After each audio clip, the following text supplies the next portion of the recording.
ഇന്നലെയാണ് ഇന്ത്യ ഇംഗ്ലണ്ടിനെതിരെ നടന്നിട്ടുള്ള രണ്ടാമത്തെ ടെസ്റ്റിൽ വിജയം സ്വന്തമാക്കുന്നത്. കൃത്യമായിട്ട് പറഞ്ഞാൽ എഡ്ജ്ബാസ്റ്റൺ ടെസ്റ്റിൽ വിജയിച്ചതോടുകൂടി 5 മത്സരങ്ങൾ അടങ്ങുന്ന പരമ്പര ഇപ്പം 1-1 എന്ന നിലയിൽ ഒരു സമനില എന്ന നിലയിൽ നിൽക്കുകയാണ്. ക്യാപ്റ്റൻ ഗില്ലിന്റെ ബാറ്റിംഗ് പ്രകടനം, സിറാജ്, ആകാശ്ദീപ് എന്നീ താരങ്ങളുടെ ബോളിംഗ് മികവ് ഒക്കെ തീർച്ചയായിട്ടും ഇന്ത്യയുടെ ഒരു വിജയത്തിലേക്ക് നയിക്കുന്നതിൽ ഒരു നിർണായക ഘടകമായിട്ട് മാറിയിട്ടുണ്ട്. ഈ മത്സരത്തിൽ ഇന്ത്യ വിജയിക്കുമ്പോൾ അതൊരു 1-1 വിജയമായിട്ട് മാറുന്നു എന്നുള്ളതാണ് ഈ വിജയത്തിന്റെ ഏറ്റവും വലിയ പ്രത്യേകത.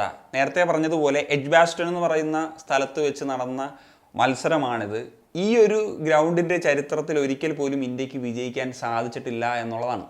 1967 മുതൽ ഈ 2025 വരെയുള്ള കാലയളവിൽ 9 ടെസ്റ്റുകളാണ് കളിച്ചിട്ടുള്ളത്. ആ 9ാമത്തെ ടെസ്റ്റിലാണ് ഇന്ത്യ ആദ്യമായിട്ട് വിജയിക്കുന്നത് എന്നുള്ളതാണ്.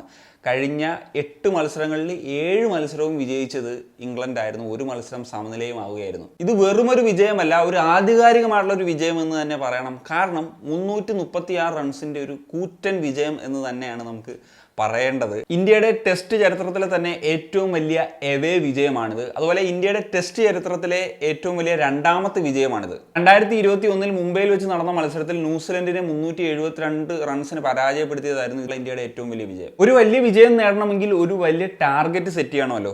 608 ആയിരുന്നു ആ ഒരു ടാർഗറ്റ് ആയിട്ടുണ്ടായിരുന്നത്, ഇംഗ്ലണ്ടിന് വെച്ചിട്ടുണ്ടായിരുന്നത്. ആ ഒരു ടാർഗറ്റ് എന്ന് പറഞ്ഞാൽ ഇന്ത്യ സെറ്റ് ചെയ്തിട്ടുള്ള ഏറ്റവും വലിയൊരു ടാർഗറ്റ് ആണ് എന്നുള്ളതാണ്. അതുപോലെ ടെസ്റ്റ് ക്രിക്കറ്റിന്റെ ചരിത്രത്തിലെ തന്നെ ടോപ്പ് 5 ഇടം പിടിച്ചിട്ടുള്ള ഒരു ടാർഗറ്റ് ആയിട്ട് മാറിയത്. ഇനി നമുക്ക് ക്യാപ്റ്റൻ ഗില്ലിനെ കുറിച്ച് പറയാം.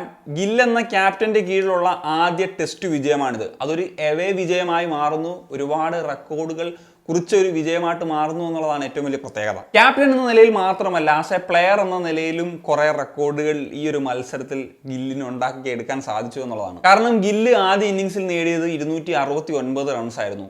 ഒരു ഇന്ത്യൻ ക്യാപ്റ്റൻ നേടുന്ന ഏറ്റവും ഉയർന്ന സ്കോർ ആയിരുന്നു ഇത്. കോഹ്ലിയുടെ റെക്കോർഡാണ് അദ്ദേഹം മറികടക്കുന്നത്. ആദ്യ ഇന്നിംഗ്സിൽ 269 റൺസ് എടുത്ത ഗിൽ 2ാമത്തെ ഇന്നിംഗ്സിൽ 161 റൺസാണ് എടുക്കുന്നത്. അതായത് ടോട്ടൽ 430 റൺസ്. ഒരു ടെസ്റ്റ് മാച്ചിൽ ഏറ്റവും കൂടുതൽ റൺസ് നേടുന്ന 2ാമത്തെ മികച്ച താരമായിട്ട് മാറാൻ ഗില്ലിന് സാധിക്കുന്നു എന്നുള്ളതാണ്. 27 വർഷം പഴക്കമുള്ള ഓസ്ട്രേലിയയുടെ മാർക്ക് ടൈലറുടെ റെക്കോർഡാണ് ഗില്ല് മറികടക്കുന്നത്. എന്നാൽ 1ാം സ്ഥാനത്തുള്ളത് ഇംഗ്ലണ്ട് താരമായിട്ടുള്ള ഗ്രഹാം ഗൂച്ച് ആണ്. ഈ ഗ്രഹാം ഗൂച്ച് ഇന്ത്യക്കെതിരെ തന്നെ നേടിയിട്ടുള്ള റൺസ് ആണ് 1ാം സ്ഥാനത്തുള്ളത്. 456 റൺസ് ആയിരുന്നു അന്ന് ലോർഡ്സിൽ വെച്ച് 2 ഇന്നിംഗ്സുകളുമായിട്ട് ഗ്രഹാം ഗൂച്ച് നേടിയത്. ഒരു ഇന്ത്യക്കാരൻ 2 ഇന്നിംഗ്സുകളുമായി ഒരു ടെസ്റ്റ് മാച്ചിൽ നേടുന്ന ഏറ്റവും ഉയർന്ന സ്കോർ 344 റൺസ് ആയിരുന്നു. സുനിൽ ഗവാസ്കറിന്റെ പേരിലായിരുന്നു കഴിഞ്ഞ 54 വർഷമായിട്ട് ഈ റെക്കോർഡ്. എന്നാൽ ഗില്ല് അത് പഴങ്കഥയാക്കിയിരിക്കുന്നു. ഒരു ടെസ്റ്റ് മാച്ചിൽ 2 ഇന്നിംഗ്സുകളിലായി 200ഉം 150ഉം സ്വന്തമാക്കുന്ന ആദ്യത്തെ താരമായി മാറുകയാണെങ്കിൽ ഇനി എന്തെങ്കിലും റെക്കോർഡുകൾ ഈ ഒരു മത്സരത്തിൽ പിറന്നിട്ടുണ്ടോ?